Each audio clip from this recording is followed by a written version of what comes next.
जिले की हलचल। आकाशवाणी लखनऊ से प्रस्तुत है जिले की हलचल।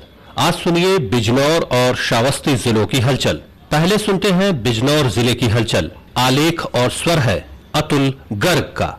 बिजनौर में आगामी जनगणना 2027 के प्रथम चरण की तैयारी तेज हो गई है। स्वयं जनगणना के अंतर्गत 7 मई से 21 मई 2026 के बीच नागरिक स्वयं ऑनलाइन पोर्टल के माध्यम से अपनी जानकारी दर्ज करा रहे हैं। जनगणना का मुख्य प्रथम चरण मकान सूचीकरण और आवास जनगणना 22 मई से 20 जून 2026 तक चलेगा, जिसके लिए प्रगणकों को प्रशिक्षित किया गया है, जो घर घर जाकर डेटा एकत्र करेंगे। राष्ट्रीय लोक अदालत के रूप में न्याय की ओर कदम बढ़ाते हुए 9 मई को जनपद न्यायालय परिसर और तहसील में राष्ट्रीय लोक अदालत का भव्य आयोजन किया गया। इस दौरान रिकॉर्ड 13,000 से अधिक मामलों का मौके पर ही निस्तारण किया गया। चेक बाउंस, वैवाहिक विवाद और बैंक रिकवरी जैसे मामलों में समझौते के आधार पर करीब 13 करोड़ 50 लाख रुपए की धनराशि पक्षकारों को दिलाई गई। जिला जज ने आम जनमानस से अपील की कि वे सुलभ न्याय के लिए लोक अदालतों का अधिकतम लाभ उठाएं।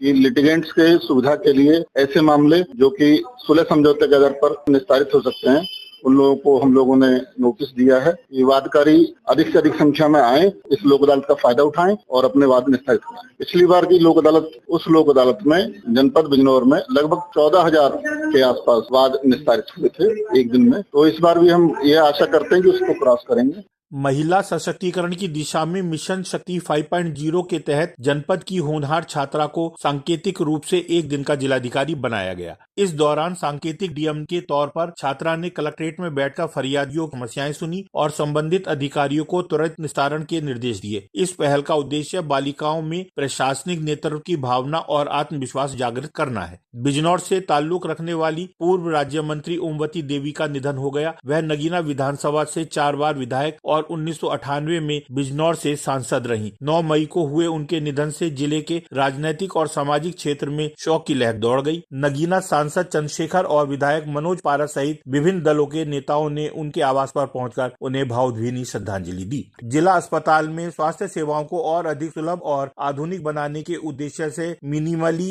इन्वेसिव सर्जरी इकाई की स्थापना की गई है। इस नई मशीन के आने से अब मरीजों को बड़े चीरे वाली सर्जरी के बजाय छोटे छेद के माध्यम से सर्जरी की सुविधा मिल सकेगी। मशीन का औपचारिक उद्घाटन सदर विधायक और जिलाधिकारी द्वारा रिबन काटकर किया गया। इस अवसर पर अस्पताल के वरिष्ठ सर्जन, नर्सिंग स्टाफ और तकनीकी टीम उपस्थित रही। स्थापित की गई मशीन अत्याधुनिक 4K ultra HD vision system से लैस है। मशीन की विशेषताओं के बारे में महात्मा विदुर राज्य स्वशासी चिकित्सा महाविद्यालय के प्रधानाचार्य डॉक्टर तुहिन वशिष्ठ ने बताया। सरकार ने ये मशीन उपलब्ध कराई है लेप्रोस्कोप। इसके द्वारा अब क्या होगा कि सिर्फ छोटे से चीरे लगा के दूरबीन के द्वारा हम पेट के अंदर के सभी ऑपरेशन कर पाएंगे। जिससे कि क्या फायदा होगा, पहले चीरा लगता था बड़ा, उससे खून भी ज़्यादा बहता था, उसके अलावा इन्फेक्शन होने के चांस ज़्यादा रहते थे, दर्द ज़्यादा होता था मरीज को।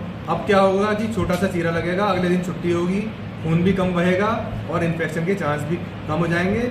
संयुक्त राष्ट्र विश्व खाद्य कार्यक्रम की क्षेत्रीय पोषण सलाहकार नोरा होप ने जनपद बिजनौर के विकास खंड नूरपुर स्थित THR ग्राम के आंगनवाड़ी केंद्र तथा महिला स्वयं सहायता समूहों द्वारा निर्मित स्थानीय विदुर प्रेरणा उत्पाद प्लांट का भ्रमण और निरीक्षण किया। इस दौरान उन्होंने भारतीय महिला सशक्तिकरण के लिए इस समग्र मॉडल की भूरी भूरी प्रशंसा करते हुए इसे एक अद्वितीय, प्रेरणादायक और विश्व स्तर पर अनुकरणीय अनुभव बताया। निरीक्षण के दौरान सुश्री नोरा ने स्वयं सहायता समूहों की महिलाओं द्वारा संचालित उत्पादन प्रक्रिया, गुणवत्ता नियंत्रण, पैकेजिंग, भंडारण, ब्रांडिंग और लाभार्थियों तक आपूर्ति श्रृंखला के प्रत्येक चरण का विस्तार से अवलोकन किया। उन्होंने विशेष रूप से इस बात की सराहना की कि THR प्लांट में महिलाओं की भूमिका केवल श्रमिक के रूप में नहीं बल्कि निर्णायकर्ता, प्रबंधक और उद्यमी के रूप में स्थापित है। सुश्री नोरा ने कहा कि भारत में उन्होंने भारतीय राष्ट्रीय ग्रामीण आजीविका मिशन के माध्यम से महिला सशक्तिकरण का एक जीवंत और प्रेरणादायक मॉडल देखा है, जहां महिलाएं केवल लाभार्थी नहीं बल्कि परिवर्तन की नेतृत्व करता है। यहाँ स्वयं सहायता समूह की महिलाएं उत्पादन, गुणवत्ता नियंत्रण, ब्रांडिंग और सप्लाई चेन के प्रत्येक चरण को जिस आत्मविश्वास और दक्षता से संचालित कर रही हैं, वह वास्तव में अद्भुत है। उन्होंने कहा कि यह महिला सशक्तिकरण का जीवंत उदाहरण है। उन्होंने यह भी साझा किया कि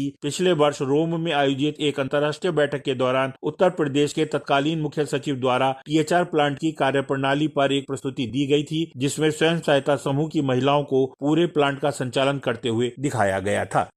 बिजनौर जिले की हलचल के बाद आइए सुनते हैं श्रावस्ती जिले की हलचल। आलेख है अम्मार रिजवी का। श्रावस्ती में आगामी जनगणना 2027 को लेकर जिले में प्रशासनिक तैयारियां तेज हो गई हैं, जिसके तहत जिलाधिकारी अन्नपूर्णा गर्ग की अध्यक्षता में समीक्षा बैठक संपन्न हुई। बैठक में जिलाधिकारी ने स्वगणना के कार्यों को समयबद्ध ढंग से पूरा किए जाने के लिए निर्देशित किया। उन्होंने कहा कि मतगणना में लगे कर्मचारियों का प्रशिक्षण हो चुका है। 2 चरणों में होने वाली इस प्रक्रिया में सबसे पहले 7 से 21 मई तक स्वगणना होगी। जिलाधिकारी ने संबंधित अधिकारियों को निर्देश दिए कि जनगणना कार्य अत्यंत महत्वपूर्ण और संवेदनशील है। सभी विभाग आपसी समन्वय के साथ अपेक्षित तैयारियां समय रहते ढंग से पूरी करें। उन्होंने ये भी बताया कि ये जनगणना पहली बार पूरी तरह से डिजिटल मोड में आयोजित की जाएगी, जिसमें नागरिकों के लिए स्वगणना का भी प्रावधान होगा। इससे प्रक्रिया अधिक पारदर्शी, त्वरित और प्रभावी बनेगी। श्रावस्ती की जिलाधिकारी अन्नपूर्णा गर्ग और पुलिस अधीक्षक राहुल भाटी ने तहसील इकौना सभागार में आयुष्मान भारत योजना के तहत लाभार्थियों को गोल्डन कार्ड वितरित किए। ये कदम स्वास्थ्य सेवाओं को आसान बनाने के लिए उठाया गया है, जिससे लाभार्थी सरकारी व निजी अस्पतालों में मुफ्त इलाज प्राप्त कर सकें। इस मौके पर जिलाधिकारी ने बताया कि जनपद में अधिकांश पात्र परिवारों को आयुष्मान भारत योजना से जोड़ा जा चुका है। शेष लाभार्थियों को शीघ्र आच्छादित करने के लिए अभियान चलाया जा रहा है। श्रावस्ती में अंतर्राष्ट्रीय मजदूर दिवस के अवसर पर जिला विधिक सेवा प्राधिकरण श्रावस्ती द्वारा ग्राम पज्झिया में श्रमिकों के अधिकारों और कल्याणकारी योजनाओं के संबंध में एक विधिक जागरूकता कार्यक्रम का आयोजन किया गया। कार्यक्रम का उद्देश्य श्रमिक वर्ग को उनके संवैधानिक अधिकारों, श्रम कानूनों और सरकारी योजनाओं की जानकारी प्रदान करना रहा। श्रावस्ती की जिलाधिकारी ने बताया कि देवी पाटन मंडल की आयुक्त दुर्गा शक्ति नागपाल द्वारा जनपद श्रावस्ती में संध्या संवाद कार्यक्रम आयोजित किया जाएगा। इस कार्यक्रम के तहत दिन भर विभिन्न गतिविधियों के माध्यम से आमजन की समस्याओं का समाधान, विकास कार्यों का निरीक्षण और योजनाओं का लाभ वितरण सुनिश्चित किया जाएगा। श्रावस्ती में कुपोषित बच्चों के बेहतर इलाज एवं देखभाल के लिए संयुक्त जिला चिकित्सालय में पोषण पुनर्वास केंद्र संचालन किया जा रहा है, जिसमें कुपोषित बच्चों का इलाज सुचारू रूप से किया जा रहा है। एनआरसी में भर्ती बच्चों के अभिभावकों को 50 रुपए प्रतिदिन नाश्ता, दोपहर व रात्रि का भोजन और भर्ती बच्चों को डाइटिशियन के हिसाब से दलिया, खिचड़ी और हलवा उपलब्ध कराया जाता है। एनआरसी के चिकित्सक डॉक्टर गोविंद शुक्ला ने बताया कि केंद्र पर भर्ती गंभीर कुपोषित बच्चों को दवाइयां, चिकित्सा प्रबंधन और विशेष पौष्टिक आहार मुफ्त में दिया जाता है। माताओं और देखभाल करने वालों को बच्चों के उचित खान पान, साफ सफाई और सही देखभाल के लिए प्रशिक्षित किया जाता है। भर्ती बच्चों का नियमित स्वास्थ्य परीक्षण, वजन और लंबाई की जांच की जाती है। बच्चों के मानसिक और शारीरिक विकास के लिए एनआरसी में एक प्ले एरिया की सुविधा भी है। उन्होंने जनपद वासियों से आग्रह किया है कि इसका अधिक से अधिक लाभ उठाएं, जिससे जनपद का कोई भी बच्चा कुपोषित न होने पाए। उत्तर प्रदेश राज्य महिला आयोग की उपाध्यक्ष अपर्णा यादव 1 दिवसीय जनपद भ्रमण के लिए विकास खंड जमनोहा के अंतर्गत सत्यनारायण उच्च शिक्षा संस्थान तुलसीपुर पहुंची। उपाध्यक्ष की अध्यक्षता में नारी शक्ति के सम्मान की रक्षा और महिलाओं के विरुद्ध बढ़ते अपराधों के प्रति आवाज बुलंद करने के लिए नारी शक्ति वंदन जन आक्रोश कार्यक्रम का आयोजन किया गया। इस अवसर पर उपाध्यक्ष अपर्णा यादव ने सभा को संबोधित करते हुए कहा कि नारी शक्ति केवल घर की गृहिणी नहीं बल्कि राष्ट्र निर्माण की शक्ति है। जब तक नारी सुरक्षित और सम्मानित महसूस नहीं करेगी तब तक समाज का विकास अधूरा है। उन्होंने कहा कि नारी शक्ति वंदन अधिनियम का उद्देश्य राजनीति में महिलाओं की भागीदारी बढ़ाना, निर्णय लेने की प्रक्रिया में महिलाओं की भूमिका को बेहतर करना और लैंगिक समानता को बढ़ावा देना है। जब महिलाएं सशक्त होती हैं तो निश्चित ही समाज सशक्त होता है और राष्ट्र प्रगति करता है। श्रावस्ती की जिलाधिकारी ने विकासखंड जमनोहा के अंतर्गत कई गेहूं क्रय केंद्रों का निरीक्षण कर चल रही गेहूं खरीद का जायजा लिया। इस दौरान उन्होंने गेहूं क्रय केंद्र क्रमशः बहुउद्देशीय ग्रामीण सहकारी समिति लक्ष्मणपुर सिमरहिया, साधन सहकारी समिति लिमिटेड शिकारी चौड़ा और महादेवा नासिरगंज का औचक निरीक्षण कर गेहूं खरीद का जायजा लिया। इस दौरान जिलाधिकारी ने गेहूं क्रय करने आए किसानों से भी संवाद कर उनकी समस्याओं को सुना। उन्होंने क्रय केंद्र प्रभारियों को निर्देश दिया कि किसानों की सुविधाओं का विशेष ध्यान रखा जाए। गेहूं बेचने आए किसान भाइयों के लिए क्रय केंद्र पर आने जाने का रास्ता और वाहनों के पार्किंग के लिए भी पर्याप्त स्थान होना चाहिए ताकि किसानों को कोई असुविधा न होने पाए। जिलाधिकारी ने बताया कि शासन द्वारा गेहूं का न्यूनतम समर्थन मूल्य 2585 रुपए प्रति कुंतल निर्धारित किया गया है।